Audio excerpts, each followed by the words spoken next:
Ich bin euch ja nur einen blumigen Social-Media-Text über Kloschüsseln schuldig aus der letzten Folge. Und deswegen ja. hier, jetzt, für Juhu. euch. Glitzer-Emoji. Fühl dich wie eine Königin. Nochmal, sorry, mir ist nicht eingefallen, wie das andere Emoji heißt. Glitzer-Emoji. Fühl dich wie eine Königin. Kronen-Emoji. Das ist dir Auf nicht diesem eingefallen, Thron. Gott. Was ist eine Krone? Ist mir nicht eingefallen, sorry. Ah, okay. Okay. Darf ich? Tut mir Darf leid. ich? Tut mir leid, das hat mich gerade nur. Okay. Glitzer-Emoji. Fühl dich wie eine Königin. Kronen-Emoji. Auf diesem Thron aus filigranem Porzellan in beruhigendem Weiß werden deine täglichen Sitzungen zum Entspannungsritual. Rosa Glitzerherz-Emoji. Die anatomische Form des Toilettensitzes schmiegt sich an deine Backen. Die integrierte Po-Dusche sorgt für hygienisch sanfte Reinigung. Rosa Blumen-Emojis. Ein wohltuendes Erlebnis. Ein wohltuendes Erlebnis für Körper und Geist. Massagen-Emoji. Hashtag Morgenroutine. Hashtag Princess Treatment. Hashtag Start Your Day Right. Hashtag jetzt schicken Sie noch schönere Selfies vom Scheißen an Ihre Freundinnen. Wer macht denn sowas?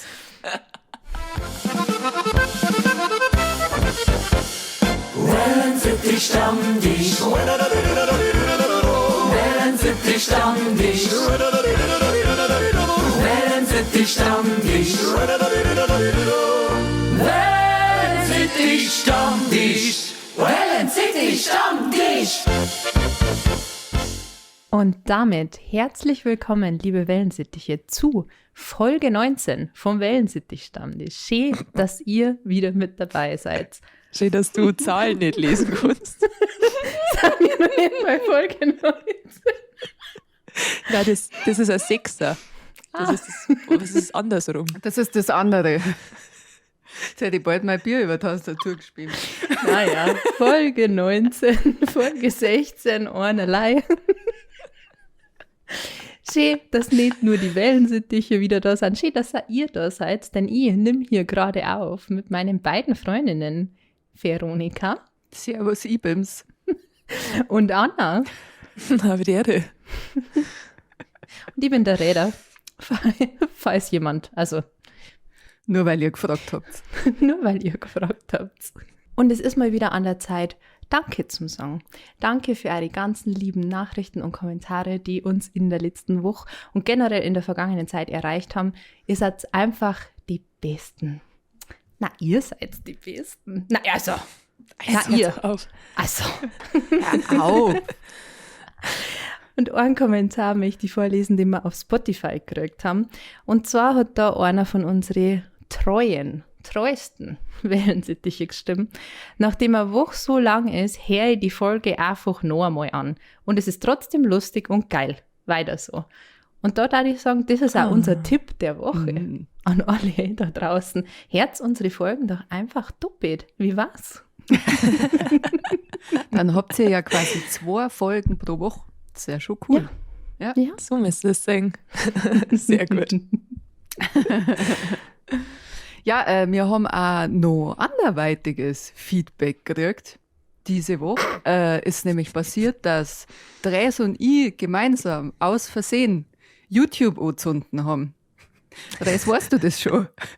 Nein, ihr habt da vor der Folge schon drüber geredet, also vor unserer Aufnahme, und habt gesagt, ihr erzählt mir aber erst in der Folge, was genau passiert ist. Ich weiß gar nicht genau, um was das geht. Was war los?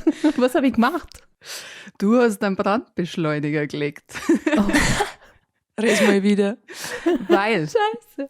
wir haben in der letzten Folge über unsere Fails bei Praktika und in Nebenjobs geredet und da hat Res erzählt, dass sie als Schülerin bei einem Praktikum in einer Firma einen USB-Stick verwendet hat und daraufhin das ganze System lahmgelegt war bei der Firma. Ja.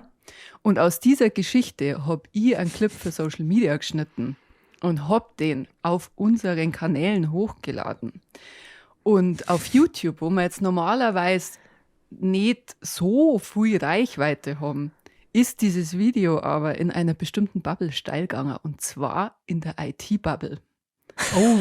Oh. Und ich weiß nicht, ob ihr es gewusst habt, aber da sind ein paar sehr spaßbefreite Menschen dabei. Oh nein, warum? Ich gebe euch Beispiele, okay? Ja, bitte. Ich war halt in Pöbellaune, wo ich das gesehen habe. Also es ist schon ein paar Tage her, dass wir das postet haben, und dann habe ich es halt gesehen und habe die Kommentare gelesen, und dann habe ich mir gedacht, jetzt Backelfutzen ist gleich aufgerissen. Also, der Joe hat geschrieben, ich weiß nicht, was es da zu lachen gibt. Weil der es gelacht hat am Ende des Videos. Und mir auch. Entschuldigung. Dann habe ich kommentiert, dann heul halt. Verena voll im Pöbellaune. Geil. Daraufhin hat der Joe geschrieben, was für ein qualifizierter Kommentar. Ich bin begeistert. Der bestätigt das sachlich völlig unangebrachte Amüsement über das Geschehen. An so etwas sind schon ganze Gemeindeverwaltungen monatelang ausgeschaltet worden. Dumm, dümmer, ...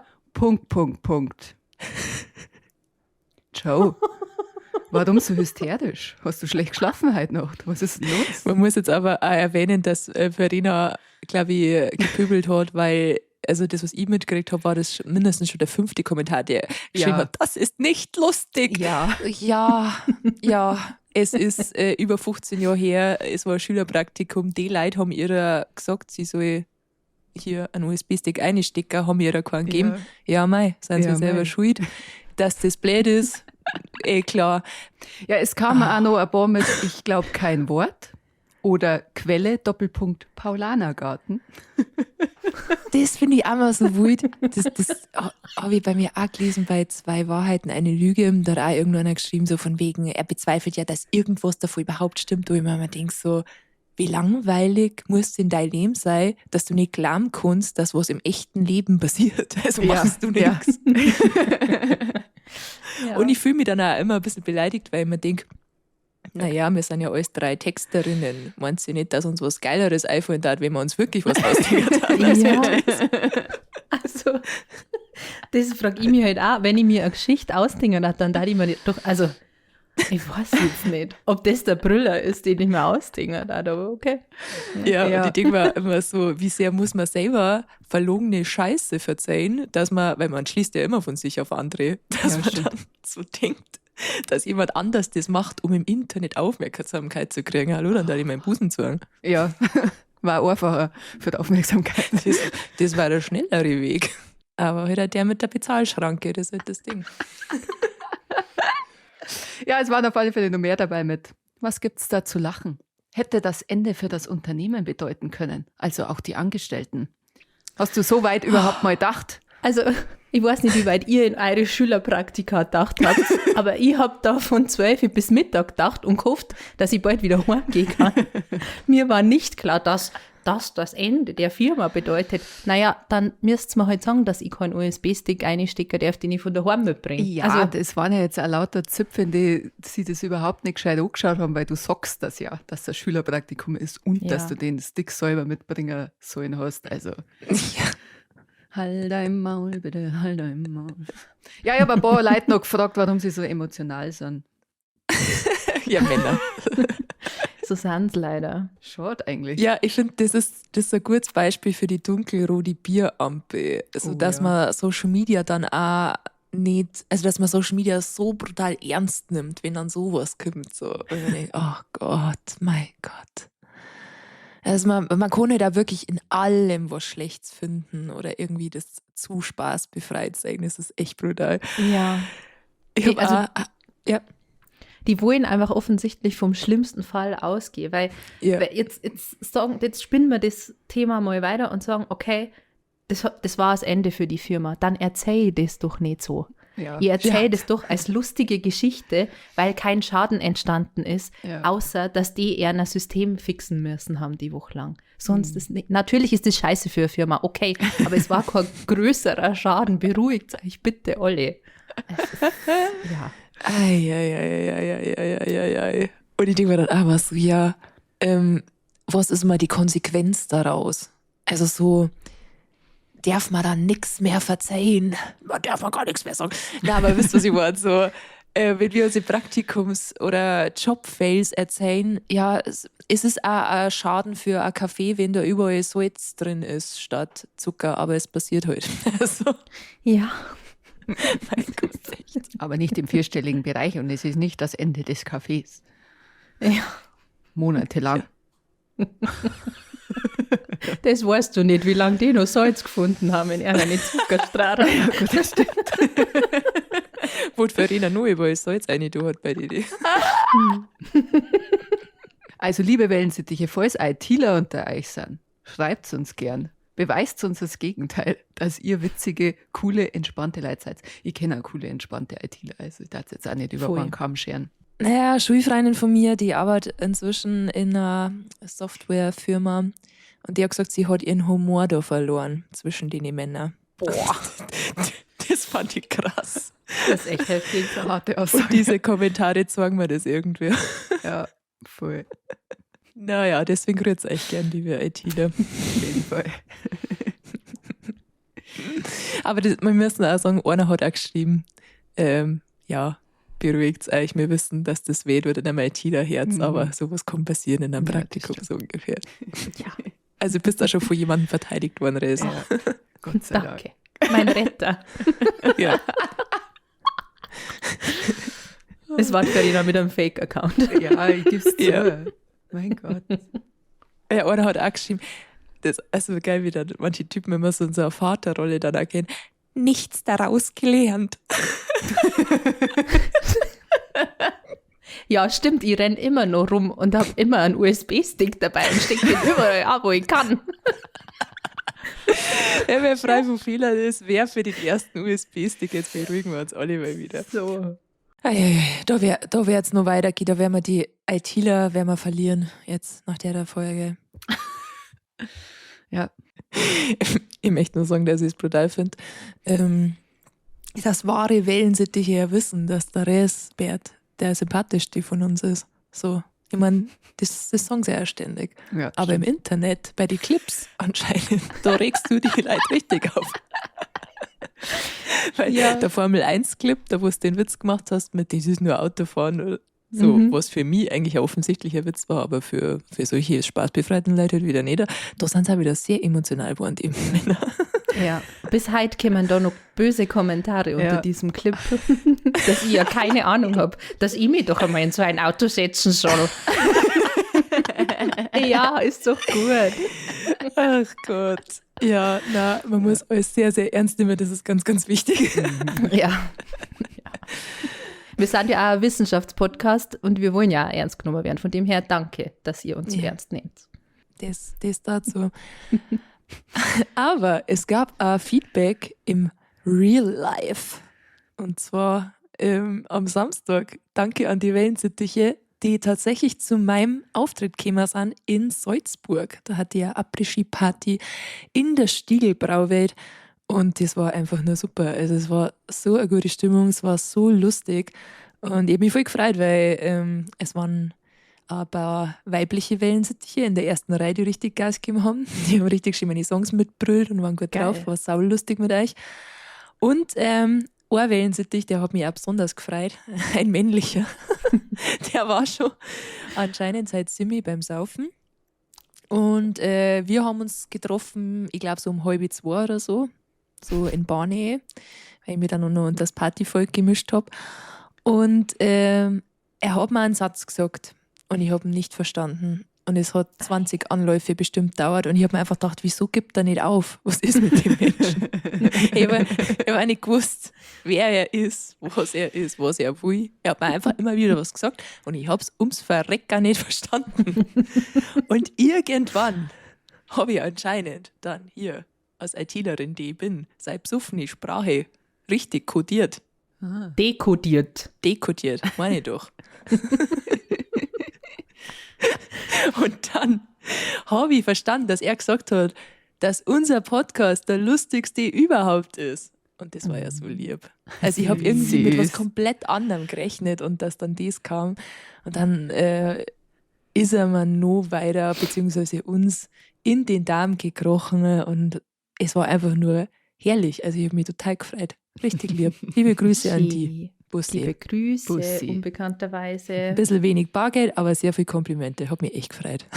Wenigstens Ich das. glaube wirklich, diese Bargeldwitze müssen aufhören. Ich habe so Angst davor, dass du mal bei einem Auftritt mit Münzen oder so abgeworfen wirst. Das, Hey, was heißt denn nehmen wir nicht? Scheine. Die Leute wissen doch, dass ich Scheine liebe. Also, jetzt hörst du aber auf.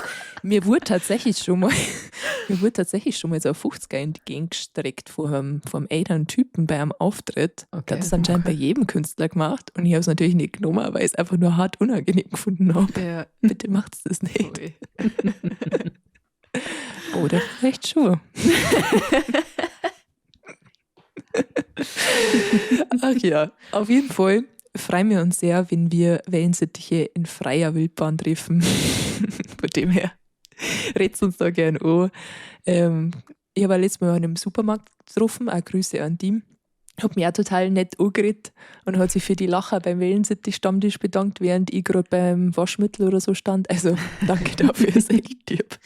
sehr, sehr süß. Freut uns voll. An der Stelle möchte ich nur sagen, ihr habt morgen, und das mal wirklich, wir haben das in der letzten Folge schon behauptet, dass ihr morgen die Chance habt, uns im Passau zu treffen beim Los Brutalos Konzert. Aber das mal wirklich versprochen. Morgen, am 13. März, könnt ihr uns im Zauberberg im Passau bewundern, wie wir mit unseren Wellensittichflügeln flattern.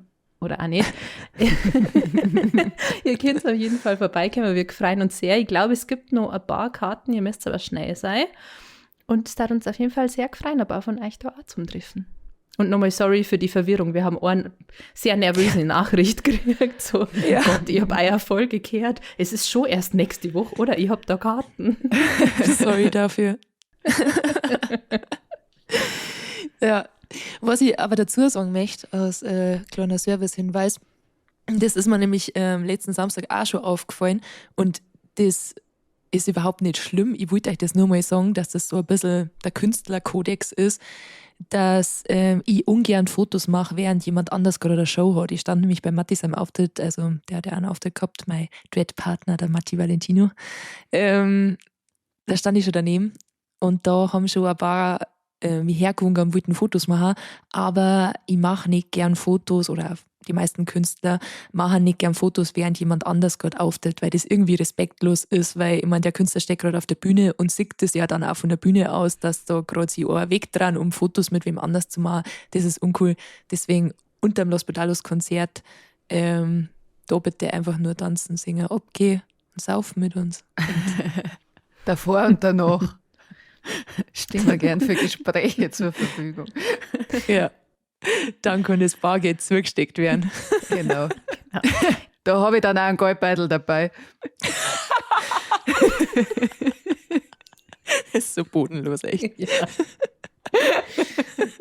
Ich sehe schon, wie wir am Freitag da stehen und keine Sau auch nur ein bisschen Interesse an uns hat. Aber das ist auch völlig in Ordnung. Aber für mich. hey, dann haben wir ein geiles Konzert erlebt, was soll's. So. Nicht, dass uns dann das passiert wie am Legendary Oid O, einem von Los Brutalos, von den Rapper. Der hat beim Fortgehen jemanden falsch verstanden und hat verstanden, ob er, weil die ganze Zeit haben Leute schon gefragt, ob sie ein Foto mit ihm machen können. Und er hatte dann die nächste Person auch so verstanden und hat gesagt, ja, freilich können wir ein Foto machen. Und dann hat der eigentlich was anderes für ihn wollen und hat gesagt, ich will kein Beutel mit dir machen. Autsch! Und ich Ja. sehe schon, wie das dann am Freitag ist. Genau das wird uns passieren, ja. Und wenn schon. Sau unangenehm. Wir haben ja das letzte Mal schon ein bisschen vorher aufgenommen, weil ich ja dann eine Woche auf Tour war. Daher müssen wir noch ein bisschen was aufholen. Wie war denn eure Woche? Meine Woche war tatsächlich nicht so spannend. Ich habe nicht sehr viel erlebt. Mir hat ein neues Computerspiel Resident Evil 9 Requiem sehr in seinem Bann. Deswegen gibt es von meiner Seite gar nicht so viel zum Verzeihen, aber erzähl's doch ihr gerne. Ich weiß, dass eure Wochen sehr spannend waren. Vielleicht fangst du an, Verena. Was hast du so erlebt? Ich habe 2 Dinge erlebt. Also Anfang der Woche habe ich mir eine Schleifmaschine gekauft für meine Schreinermeisterei Ida Geil. und habe auch schon den ersten Beistelltisch abgeschliffen. Am Sonntagnachmittag haben mich meine Nachbarn sicher sehr geliebt dafür, aber es war mir wurscht, weil ich wollte es ausprobieren. Seid's meine Besten. Geil. Und dann war ich ein paar Tage fort. Ich war in Sevilla. Ein paar haben es vielleicht in der Insta-Story gesehen. Und ja, Verena, was? ich muss nur einhaken an dieser Stelle gleich. Ja, stimmt. Es war die Wellensittich-Story, aber Ja. ich muss das hier weitergeben. Ein paar Wellensittiche sind enttäuscht, dass man dir nicht privat persönlich folgen kann, dass du ein privates Profil hast. Und wir müssen die jetzt quasi überreden, dass du dir ein öffentliches Profil anlegst. Wie Okay. stehst du dazu? Ich überlege schon lang, ehrlich gesagt, wie wir das am besten machen. Weil es kämen sehr viele Follower-Anfragen auf mein privat-persönliches Franny-Profil rein. Ja. Und nichts gegen euch, aber ich weiß nicht, ob ich möchte, dass Leute, die ich nicht kenne, meine komplette Lebensgeschichte da anschauen können. Es sind nur Fußbeutel. Ja, Es sind sehr viel Fußbeutel. Ja. Da ist der Fuß im Urlaub. Also die Verena hat uns ja erzählt, dass sie gelernt hat, wenn man raucht im Theater, aber sie hat nicht dazu gesagt, dass die Zigaretten immer von so einem Fuß gehalten wurden. Zwischen 2 Zähren war dieser Zigarillo und dann hat sie mal angezogen. Und Videos davon gibt es auch auf ihrem Instagram-Profil. Naja, Zuhauf. Ja. Aber halt nur auf dem privaten. schade. Du musst jetzt einmal öffentliches gönnen. Ja, ich habe überlegt, ob ich das Private frisiere, dass ich da die ganzen Fußfotos und Videos einfach archiviere, dass man die nicht mehr sehen Aber da war kann. halt nichts mehr da dann. Das war schade. Ja, das Was war machst du mit einem schade. Lara-Profil? Ja, eben. Dann brauche ich ein nice, ein öffentliches. Wo ich dann vielleicht ab und zu mal ein Fußfoto für die Wellensittiche post. Wo ich so einen kleinen Wellensittich vielleicht auf meinem großen Zeh hocken habe oder so. Irgendwie habe ich Angst, dass das auch ein Fetisch ist.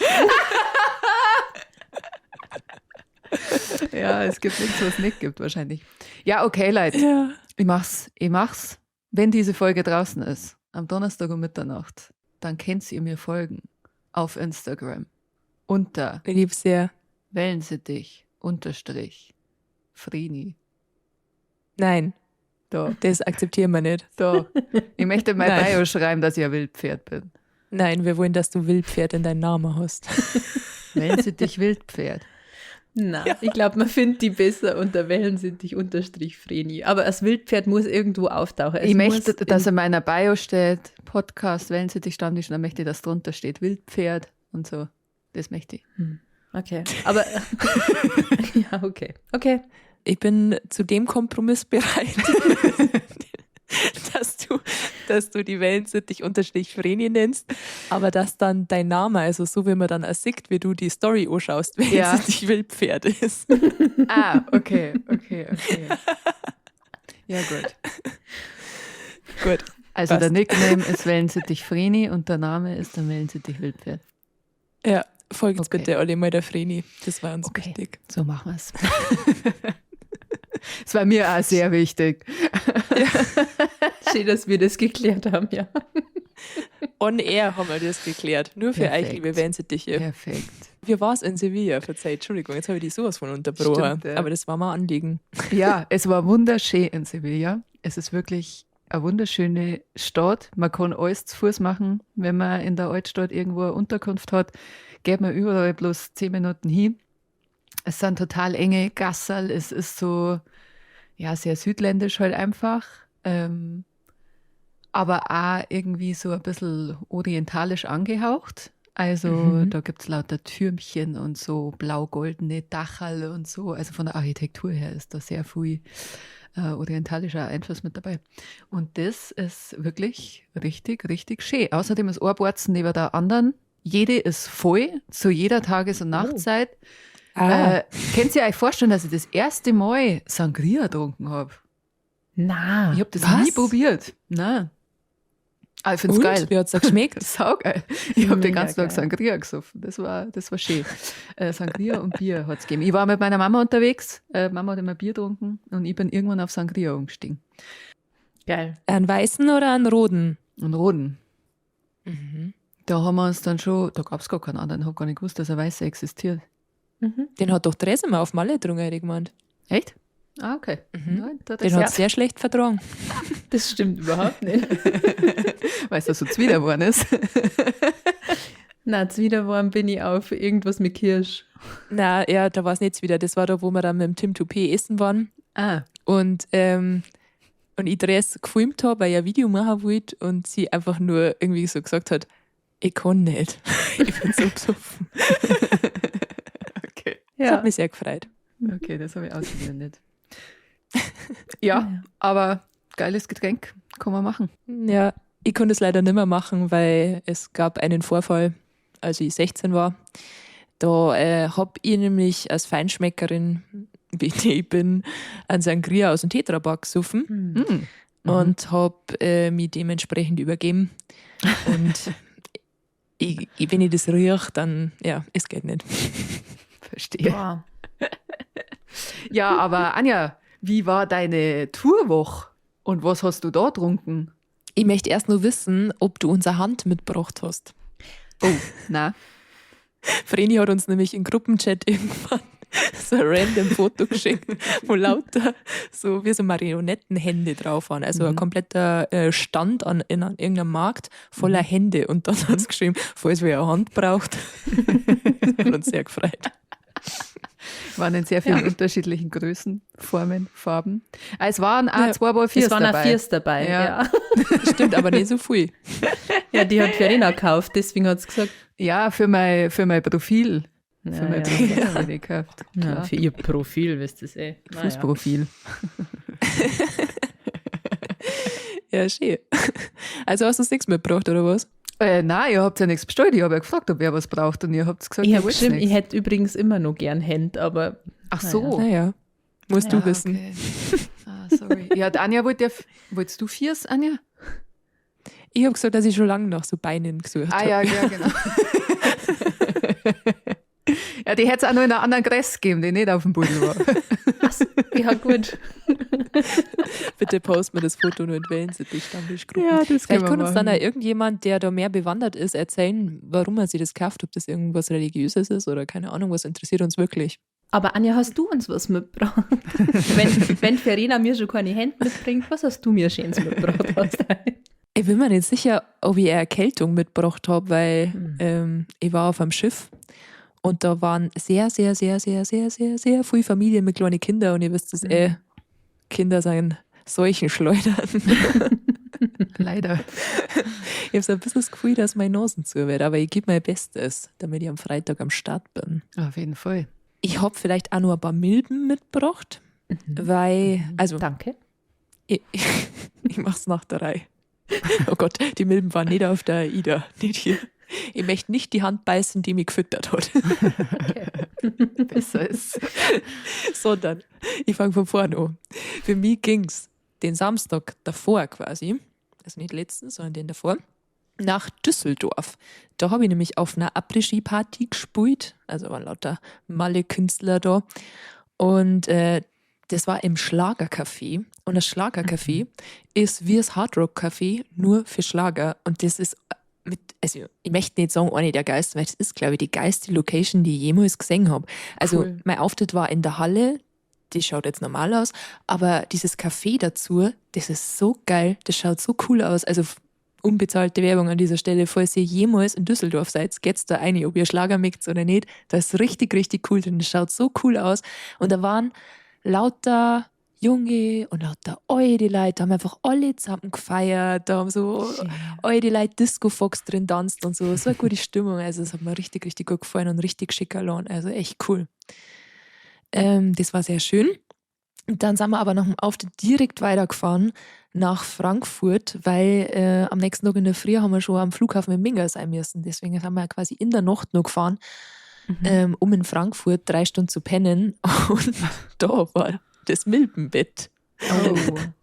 Da haben wir nämlich in so einem Hochhaus-Hotel geschlafen. Ich habe gedacht, das war cool, weil Skyline und so. Und habe das da so spontan gebucht. Und ich bin in dieses Zimmer, habe mich aufs Bett gelegt und ich habe so eine leichte Milben- und Hausstauballergie. Aber die spüre ich eigentlich nie. So, also ganz, ganz selten. Und ich habe dieses Zimmer betreten und meine Nase war schon komplett zu und auf dem Bett habe ich dann gar keine Luft mehr gekriegt. Ah, Scheiße. Und es war auch wunderschön, weil auf dem Nachtkastel waren auch noch Haare der Vorperson. Und auch dementsprechend staubig. Und normalerweise hätte ich da was gesagt. Aber es war schon 2 in der Früh. Ich hab gewusst, ich kann jetzt nur 3 Stunden schlafen. Ich dachte, scheiß drauf. Ja. Ich will nicht. Ich will nicht nochmal zu diesem Nachtmensch da runtergehen. Ja. Und ja, das war schön. Also das habe ich euch vielleicht mitgebracht. Könnt ihr mich vielleicht mal lausen am Wochenende? Ein Snack. Wie war's das? Und dann am nächsten Tag sind wir eben weiter nach Norwegen geflogen, und zwar nach Tromsø. Ich spreche das jetzt wahrscheinlich falsch aus, aber das müsst ihr mir verzeihen, liebe Norweger. Die Stadt liegt innerhalb des Polarkreises. Das bedeutet, ich war in der Arktis, richtig krass, zum ersten Mal in meinem Leben. Und da habe ich quasi 2 Tage, oder besser gesagt 2 Nächte, es war ja nur ein Tag dazwischen, Urlaub gemacht, weil ich unbedingt mal Polarlichter sehen wollte. Und ich hatte tatsächlich das Glück, welche zu sehen. Es war mega die coole Erfahrung. Es waren schwache Polarlichter und ich habe es trotzdem schon mit bloßem Auge sehen können. Jetzt bin ich natürlich mega angefixt und möchte wissen, wie starke ausschauen. Ich am liebsten schon sofort wieder hinfliegen. Das bin richtig süchtig. Das Einzige, was nervig an der Tour war, ich habe euch tatsächlich ja wirklich noch gar nichts verzeiht von meiner Woche. Nein. Also ihr hättet es jetzt wirklich zum ersten Mal. Das Einzige, was nervig war, dass wir eine deutsche Tour gebucht haben. Okay. Und ich mir erst dachte, ja super, dann, weil wenn da irgendwie was über Sonnenaktivität und so erzählt wird, was ja Polarlichter sind quasi, habe ich mir gedacht, dann verstehe ich das vielleicht nicht auf Englisch und so, dann passt das mit Deutsch ganz gut. Aber ich habe nicht so weit gedacht. War mir, was möchtest du machen? Lass mich raten, dass da dann lauter Deutsche dabei sind. So nämlich, dass ich das ja überhaupt nicht mag im Urlaub.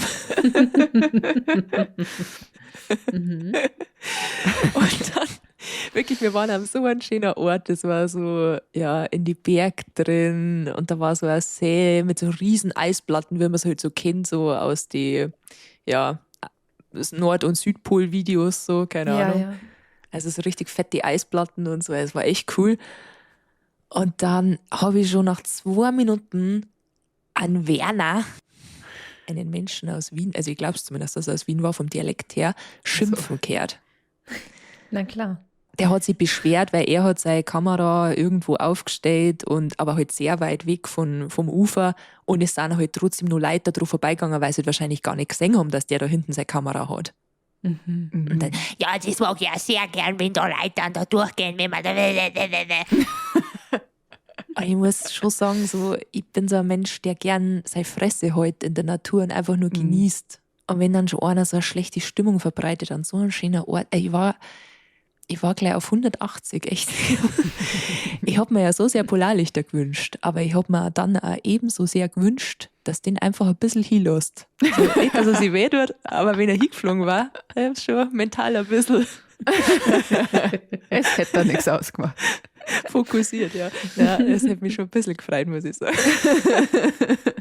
Da habe ich mir auch gedacht, ich muss aufhören, mir das zu wünschen, weil es geht ja um den Polarlichtwunsch. Unbedingt. Aber ich habe dann einmal so ein bisschen Tag geträumt, da bin ich ja sehr, sehr anfällig dafür. Und habe mir mal so vorgestellt, wie ich mir jetzt einfach so einen Gehfehler reinhau. So sauer war ich. So ein bisschen.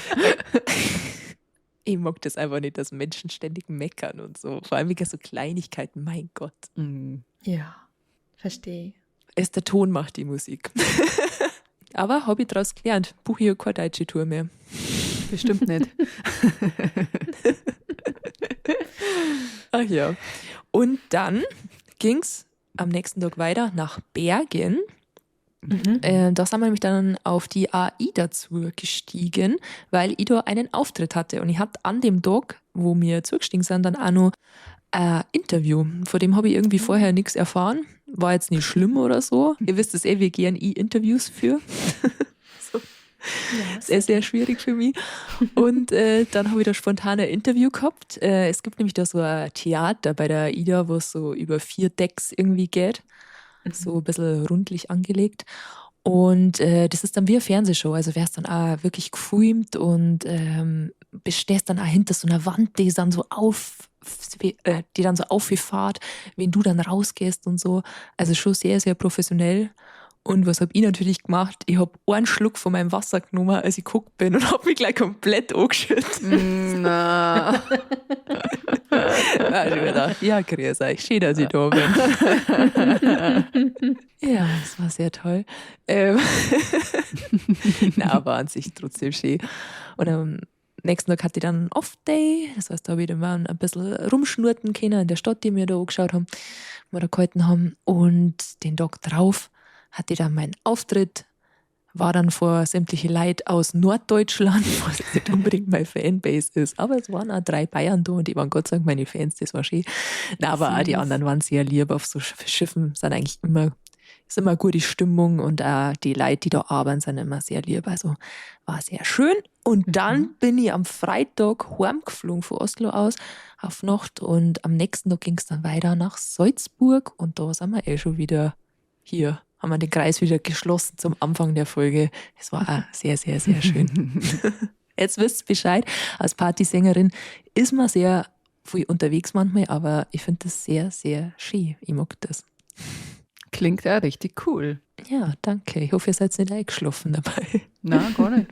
Gar nicht. Hat sich schön angehört. Das freut mich. In der letzten Folge haben wir ja darüber gesprochen, was wir uns als Alternativberufe gut vorstellen könnten. Und daraufhin hat jemand bei YouTube kommentiert, dass es sau cool war, wenn wir das einfach mal ausprobieren dann. Also wenn wir bei unsere 3 besten und 3 schlimmsten Berufe einfach mal einmal reinschnuppern dann, um festzustellen, ob es wirklich so gut oder so schlecht ist.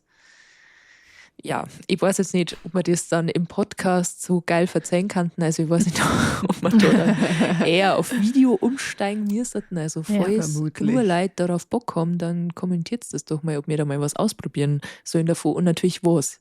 Bei meinen Berufe wird es dann wahrscheinlich ein bisschen schwierig. Jemand hat nämlich geschrieben, dass ich die unrealistischsten Alternativberufe habe. Hat mich sehr provoziert und dachte, also ich mache Musik in meinem eigenen Vollbauerndialekt. Ich bringe die selber raus, ich schreibe die selber. Und ich singe trotzdem innerhalb von einer Woche in 3 verschiedene Ländern. Also das ist doch auch unrealistisch. Ich bin ja schon geübt in unrealistische Berufe. Hallo?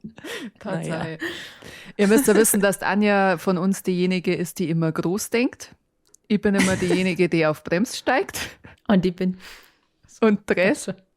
Ich bin die gar nicht denkt, aber verzeih einfach.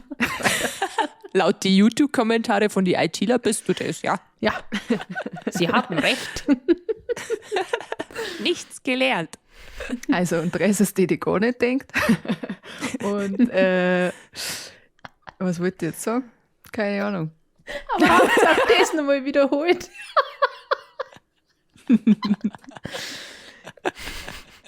Na, aber danke für deinen Wortbeitrag. Du hast frei gesprochen und viele Bilder benutzt. Danke für die. Da war was fürs Herz dabei, da war was fürs Auge dabei und fürs Ohr sowieso. Oh, fickt's euch. Also Anja ist die groß denkt und du bist die bremst. Stimmt überhaupt nicht. Ich heiße mit zweitem Namen Bremse. Ja. Ihr seid beide Bremsen und es regt mich regelmäßig auf. Total. Und deswegen habe ich diesen Kommentar gesehen und habe mir schon gedacht, oh, da wird er wieder sein, der Witter. Da wird er jetzt wieder sein. Und ich bin mittlerweile so, ich sage nichts mehr. Wenn Anja sagt, wir machen das und das, dann sage ich, okay, der Steinbock in mir möchte das nicht, aber ich komme klar. Dazu möchte ich gerne erzählen, dass die zwei eine Analyse von uns machen haben lassen nach Sternzeichen. Deswegen sagen sie jetzt auch gerade der Widder und der Steinbock. Das sind die zwei jeweils. Ja. Und das sind eher noch die zugeteilten Rollen in unserer Freundschaft jetzt quasi. Der Steinbock ist der immer bremst. Mhm. Na, doch, der Steinbock ist der Bremser. Und der Widder möchte immer sehr viel. Und manchmal kommt in unserem WhatsApp-Chat dann einfach nur von der Verena, der Steinbock in mir bremst schon wieder. Das, Oder es kommt von der Anja, Holz Maul Steinbock. Auf jeden Fall stand in dieser Analyse, man soll den Widder nicht bremsen, sondern lenken. Was für eine Räder und mich oft sehr schwierig ist, weil ich sage dann immer, Räder, lenk. das hast du noch nie zu mir gesagt.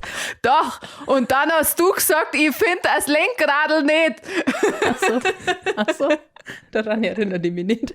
Aber wie gesagt, ihr wart mit mir Bob fahren und ich bin am Abhang runtergefahren. Mit dem Lenken funktioniert das nicht so gut. Ja gut, da geht's mir ja ähnlich. Naja. Naja, also ich würde sagen, Vreni, du hast schon einen Führerschein in mir gemacht. Das hört sich falsch an. Okay, jetzt langt's. Keiner macht am Führerschein in wem anderen drin, okay?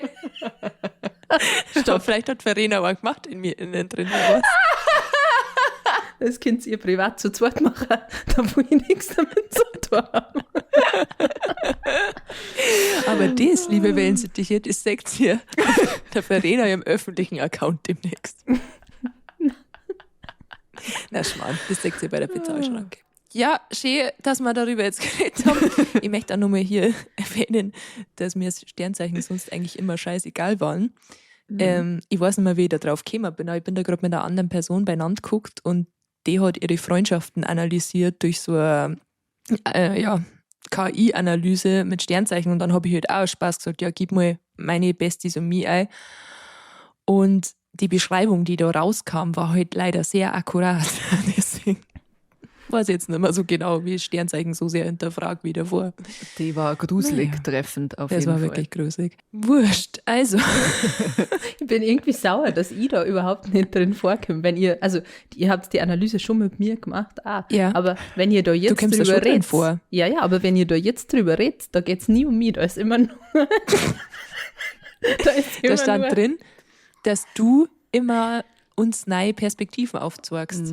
Ja, Und so. Und das stimmt auch. Das stimmt aber auch. ich meine, wenn wir jetzt darüber reden, hey, immer nur Widder und Steinbock, das Ja. möchte ich damit sagen. Ja. Ja, Schütze. Klingt die halt mal ein.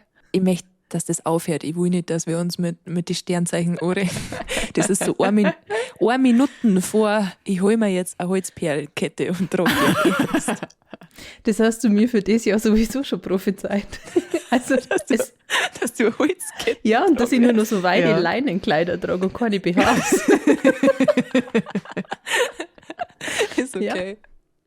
Und dass du immer mit deinem Pendel rumlaufst dann. Nein, das nicht, aber dass ich Männer im Internet Geld schicke, damit sie mir endlich besuchen können. Was?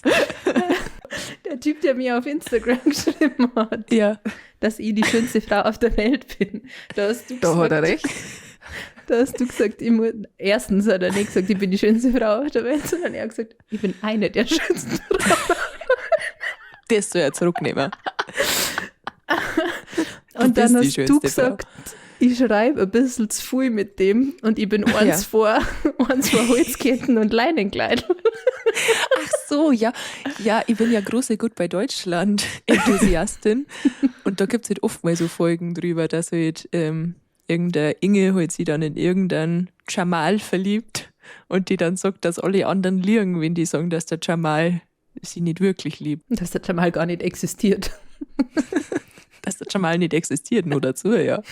Ja. Ja, spätestens auf Bali wird es dann soweit sein, Res, mit den Da werden wir den Rest Leinenkleider und den verlieren. Holzketten. Ja. Da wird der Busen freischwingen, das kann ich euch versprechen. Wenn das so. Was hast du gesagt? Ich hab's nicht verstanden. Was? Ich habe gesagt, da wird der Busen freischwingen, das kann ich euch versprechen.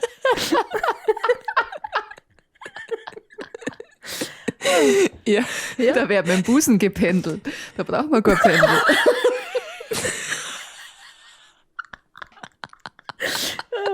Wenn jemand Globuli nehmen muss, will er schon mit dem Busen auspendelt, ob er die gut vertragt oder nicht. Ich Jemand hat irgendwo kommentiert bei irgendeinem lange Busen-Sketch. Sketch. Ja, jetzt mal. Ja, ich bin echt nicht ganz so. Bei irgendeinem lange Busen-Clip hat jemand, ich bin so schlong, dass ich gerade aus Versehen Sketch gesagt habe, hat jemand drunter kommentiert, dass er lange Busen nicht versteht. Aber vielleicht verstehst du es jetzt. Stellst dir vor, wie es pendeln.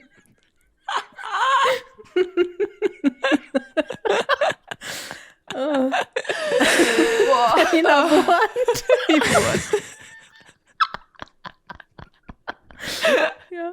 Ihr werdet mir alle nur richtig dankbar sein, wenn keiner von uns auf Bali Durchfall hat, weil ich vorher pendelt habe, ob wir das Essen vertragen oder ob wir einen Durchfall kriegen davon.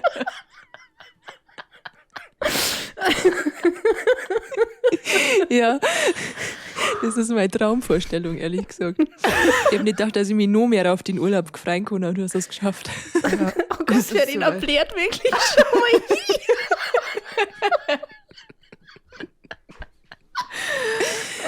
Blöde Weiber, Wahnsinn. Ist aber ganz leicht, sind wir hier abgeschweift, nur ganz leicht. Was ich aber eigentlich verzeihen wollte, ist, dass wir schon Übung darin haben, Dinge auszuprobieren auf YouTube. Weil wir haben von unserem Uniseminar aus mal einen YouTube-Kanal erstellen müssen und haben uns dafür irgendein Thema halt ausdenken müssen. Und unser Thema war, wie man irgendwas wert oder wie es ist, irgendwas zu sein. Oder jemand anders zu sein.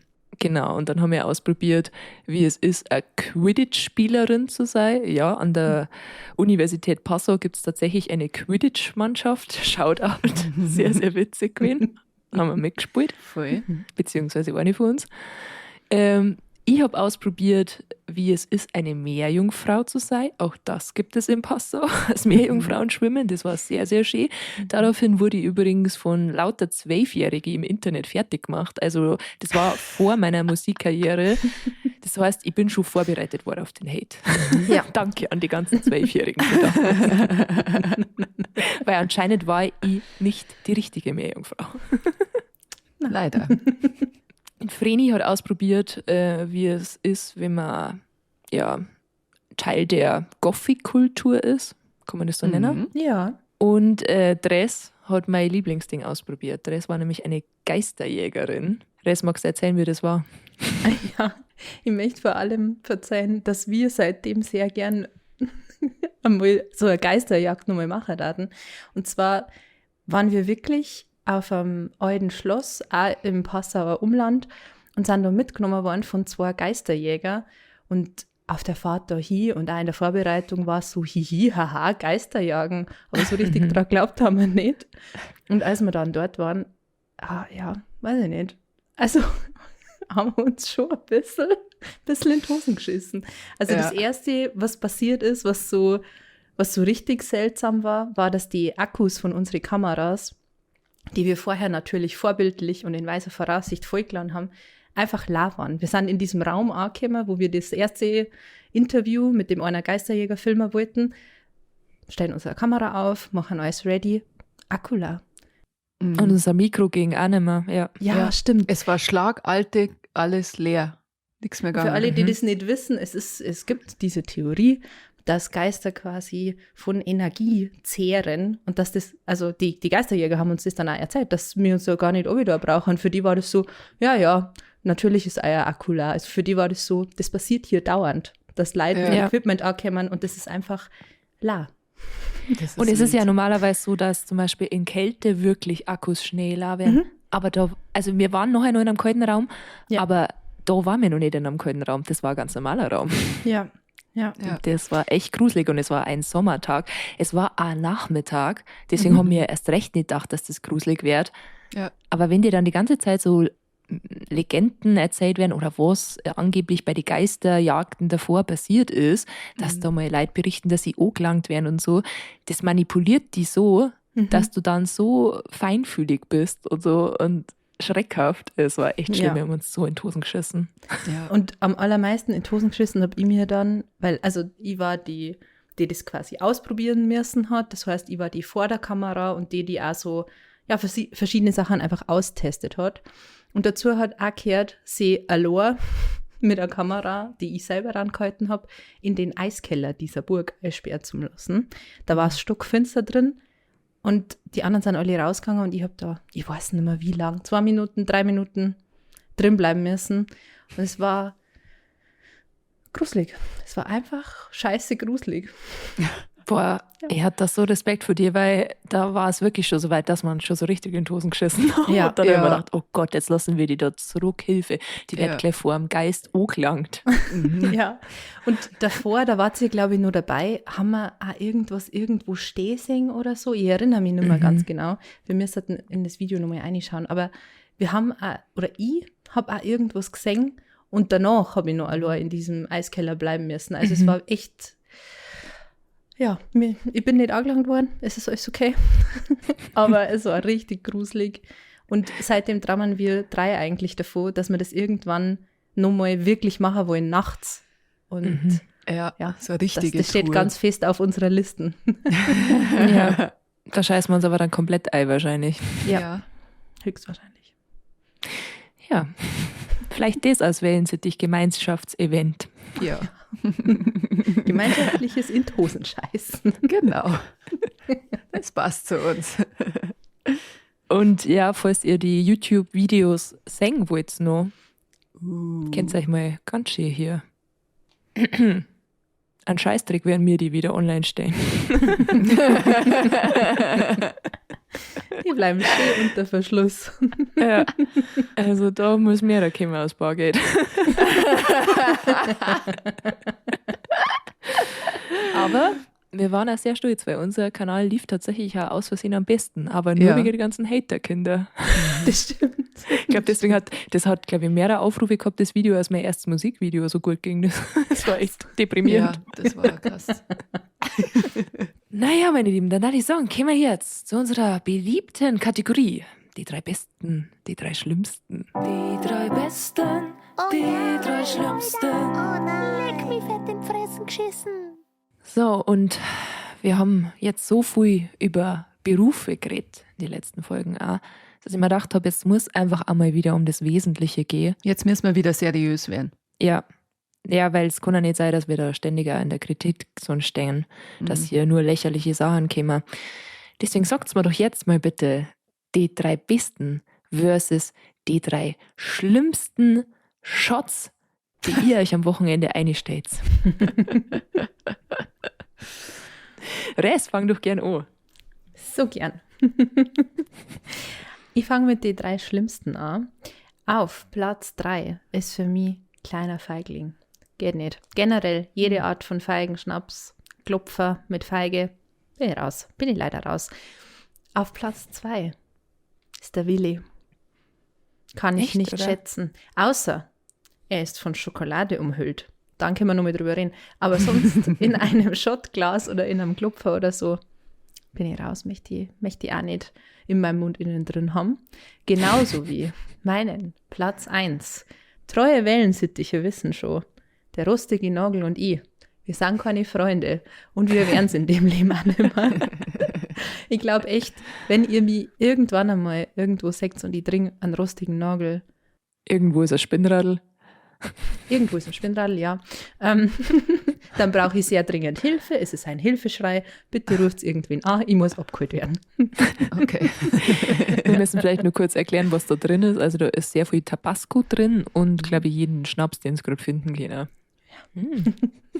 So schmeckt er Lecker, auf jeden lecker. Fall, ja. Da ist sehr viel von, ja. Aber eigentlich passt es schon gut zu dir. Ich kann mich erinnern, dass wir mal zusammen gesoffen haben im Studio bei dir. Und da hast du diesen Captain Blood getrunken. Also der Captain Morgan mit über 80%. Ach so. Ja. Ja. Und du hast erst gesagt, oh, das ist so kreislig und das kann man nicht trinken. Und du hast dann weiter getrunken und irgendwann bist du neben mir auf der Couch geguckt und hast gesagt, ich habe das Gefühl, ich schwebe. Das hat mich sehr gefreut. Ja. Also, ja. Das kann ich jetzt nicht leugnen, ehrlich gesagt. Es hat auch ein bisschen so geschmeckt, als hätte man einfach mit diesem Rum, den man, also der hat, glaube ich, auch 80% gehabt, Es war quasi wie Rum zum Backen. Und es hat halt geschmeckt, als hätte man mit diesem sehr starken Rum dieses Mixgetränk angemischt. Naja, mein Gott. In der Not trinkt der Teufel Captain morgen 80%. Captain Kokain, ja. Captain Kokain. Richtig. Kommen wir lieber zu sehr leckeren Schnapsgetränken, Schottgetränken in meinem Mund innen drin. Was ihr da alles ausgeben könnt. Ja. Also generell muss man ja sagen, ihr zwar wisst es schon, wenn ich in dem Modus bin, dass Shots getrunken werden, dann bin ich ja in dem Modus, dass ich quasi alles trinke. Was man mir hinstellt. Ich finde auch, du tust so horklig gerade, aber in Wirklichkeit hier rein. Ja, also die Shots, die ich hier auf der Liste aufgeschrieben habe, also beide, die schlechten und die guten, die sind für den Fall, dass ich noch nicht im Modus bin. Da bin ich noch nicht anzünden. Okay. Und dann ist bei mir, bei den besten Shots, auf Platz 3, weißer Tequila mit Salz und Zitrone. Sehr fein, sehr fein. Kann ich mit euch leider nicht trinken. Ich habe keine Freundin und keinen Freund, der das mit mir trinkt. Sehr schade. Nein. Naja, aber bei meinem zweiten Platz habe ich auch niemanden, der das mit mir trinkt, aber das ist auch ein bisschen gut, weil das sind diese Cream-Klopfer. Die mag immer keine Sau. Wenn es so eine Klopferpackung gibt, dann trinken immer alle die fruchtigen Sachen und ich will Die nur diesen Sahnesachen magst Sahnelikör. du? Ja. Doch, die mag ich schon auch. Oh. Ja. Das hast du Und nicht gewusst. das darf man nicht sagen. Jetzt ist Verena sauer, dass wir was gemeinsam haben. Ja, wird schon neu hören. Die mag das nicht. Okay. Ja gut, dann weiß ich, mit wem ich ab jetzt diesen Sahneklopfer trinken kann. Und auf Ja, Platz nicht 1, dringend. Ganz dringend, ja. Und auf Platz 1 ist bei mir, sagen wir es gerne gemeinsam, Pfeffi. Ja, okay, ihr kennt es mir einfach nicht. Ich will es nicht gemeinsam sagen, weil wegen der Latenz reden wir immer versetzt. Ja, das stimmt. Na gut, schieb's auf das. Na, ich liebe einfach Pfefferminzschnaps und ich finde zwischendurch so ein bisschen ein frisches Gefühl im Mund, wenn man gerade trinkt. Kann nicht schaden. Ja. Ist okay. Verena, was sind deine 3 schlimmsten Shots in deinem Mund innen drin? Ich fange an mit die 3 schlimmsten Shots in meinem Mund innen drin. Das wird mich hassen. Ich aber hey, glaube, fürs Internet dürfen wir das nicht so sagen. Schnäpse bitte. Oh Gott! oh, Da werden ganz viele Männer wieder sehr, sehr kreativ werden und Witze machen, die wir uns nie vorstellen hätten können. die 3 schlimmsten Schnäpse in meinem Mund innen drin. 3 werden mich jetzt mal wieder hassen, aber hey, auf Platz 3 Berliner Luft. Alles, was irgendwie noch Zahn, wie heißt Nach frischem Atem. alles, was irgendwie nach Mundspülung schmeckt. Bitte nicht, mag ich nicht. Auf Platz 2 der greislichsten Schnäpse in meinem Mund innen drin ist Tequila. Sorry, es tut mir leid. Aber auch keinen weißen.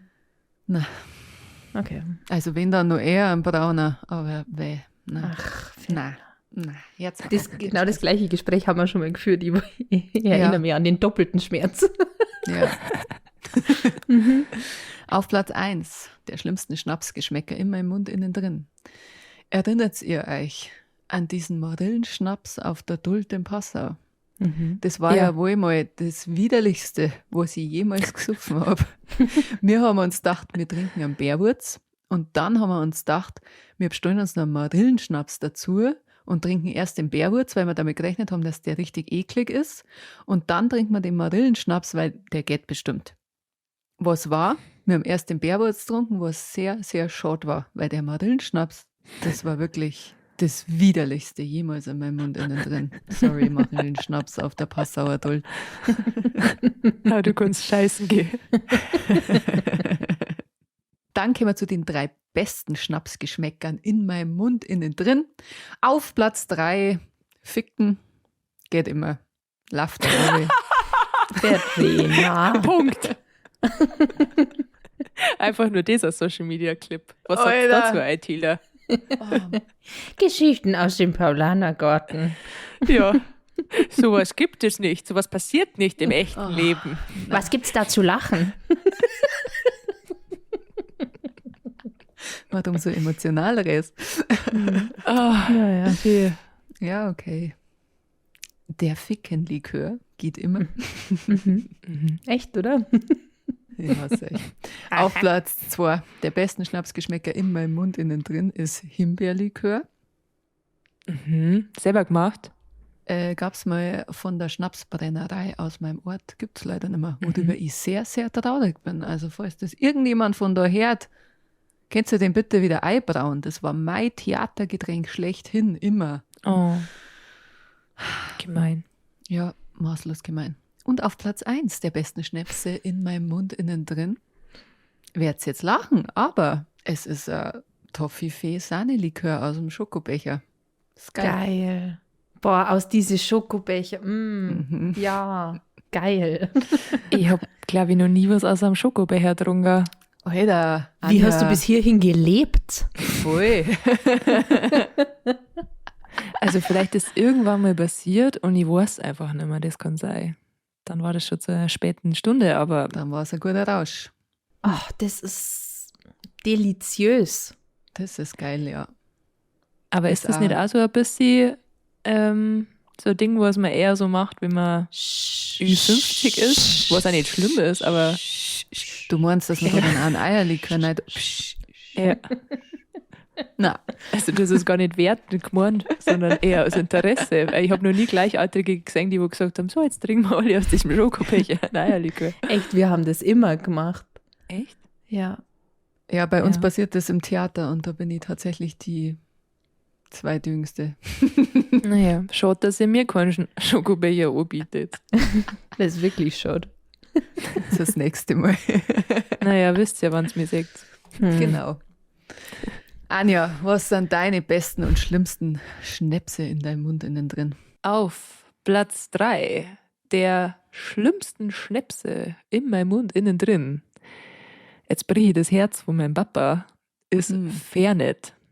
Mein Papa ist der Meinung, dass einen der immer wieder nach vorn riecht, wenn man irgendwie was Schlechtes gegessen hat oder so, oder wenn man zu viel gegessen hat. Also Ich kenne das gar nicht, was ist Ich das? kenne das auch nicht. das ist ein sehr, sehr, sehr scharfer Kräuterschnaps. Also du merkst auf jeden Fall, wie er sich durch deinen Körper durcharbeitet. Okay. Auf Platz 2 ist Uso. Das mag ich einfach nicht so gern, den Ja. Geschmack. Also Araki, glaube ich, geht in eine ähnliche Richtung. Klar trinke ich es im Urlaub, freilich, aber es ist jetzt nichts, was ich unbedingt in meinem Mund innen drin haben muss. Und auf Platz 1, und das wissen die treuen Wellensittiche, die mit Folge 1 gestartet haben, und da bricht ich jetzt nur mal das Herz von meinem Vater, ich hoffe, er hört das niemals, ist der Enzian. Es ist nach wie vor einfach so kreislig und ich möchte auch nicht hören, dass es gute Enziane gibt, weil das behaupten die Menschen, die das mögen. Aber na.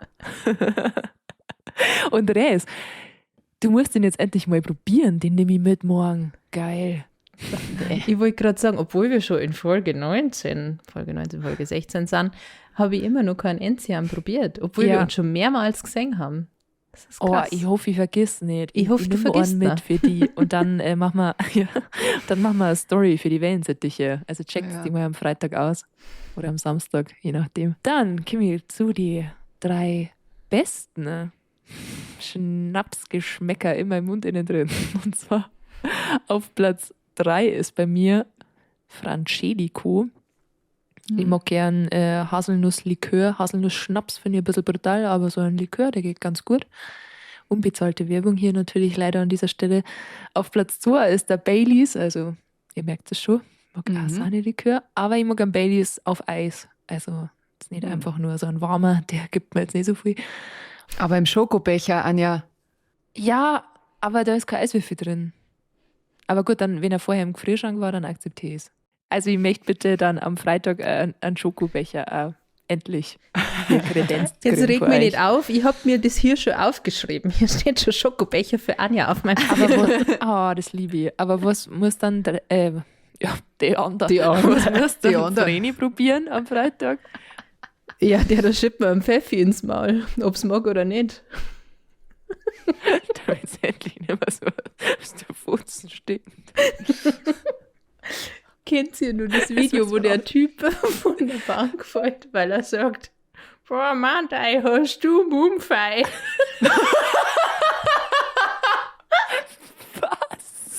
Kennt ihr das nicht? Das war das erste Meme, das ich je gesehen habe. Da war ich so 10 oder so.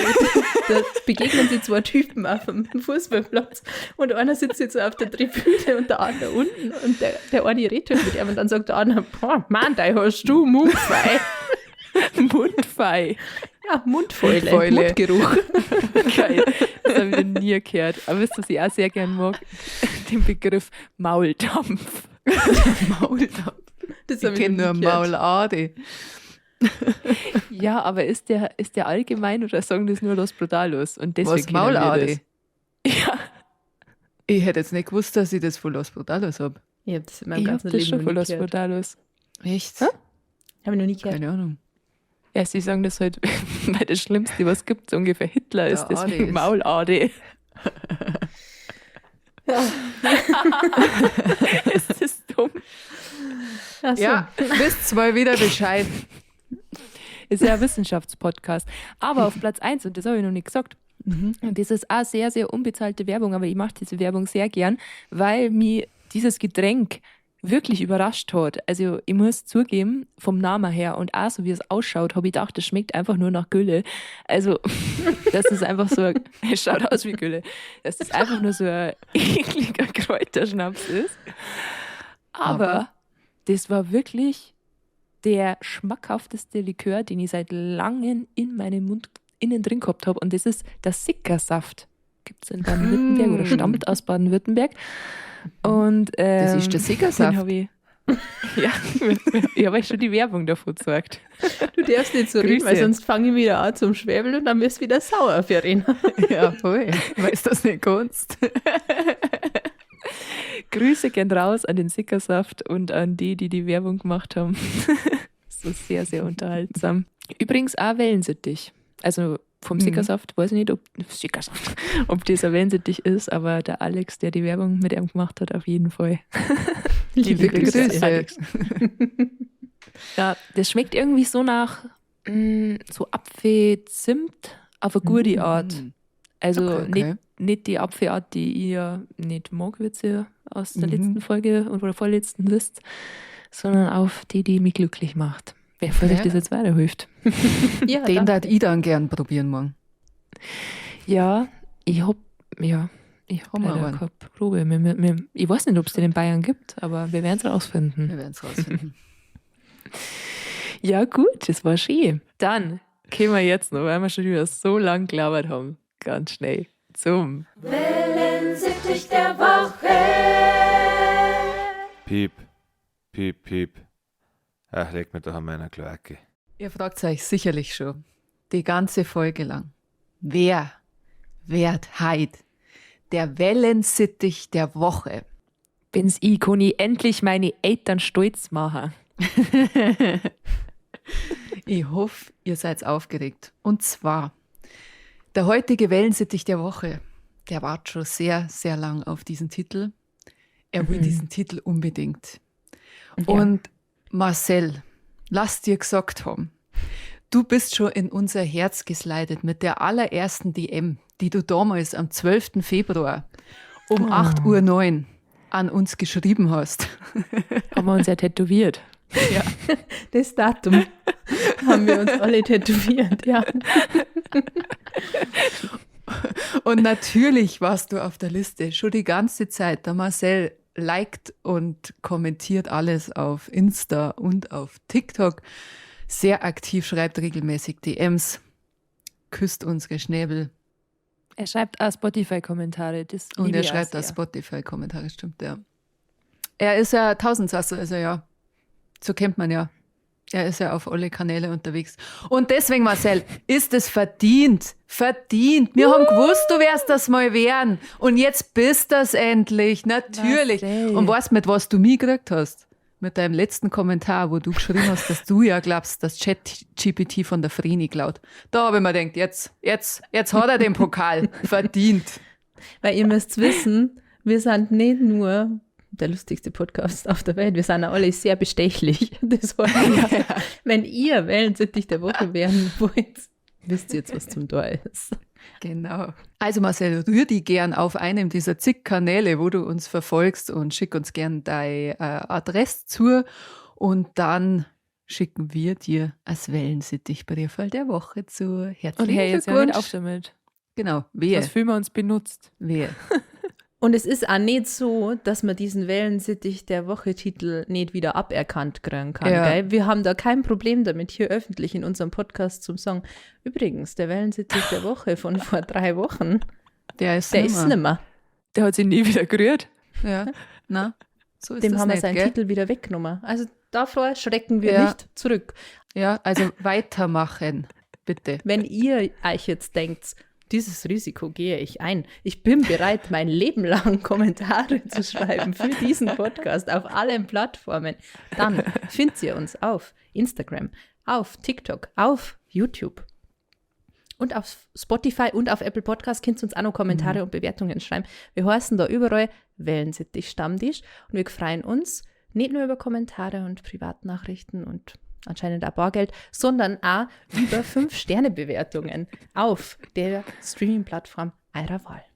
Ja, und wenn du jetzt gerade auf Spotify bist, ich rede jetzt direkt mit dir. Oh, da haben wir das nicht gekriegt, gell? Dann gehst du jetzt halt auf Informationen. Ja, findest du das? Und dann siehst du da diese Sterne und da klickst du jetzt drauf und dann kannst du eine Sternebewertung abgeben. 5 dann und sehr gut schmecker. Vielen lieben Dank. Und bei Apple Podcast, ich rede gerade mit dir, ja, da gehst du jetzt einfach ganz, ganz runter und lässt auch da 5 Sterne da.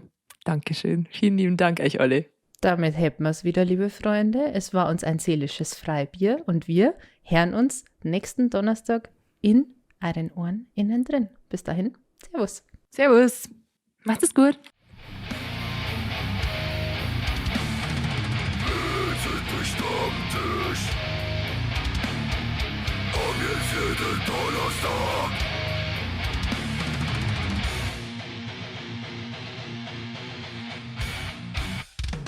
Also na, sowas hörst du nicht. Voll Teufel, schalt aus das Klump jetzt.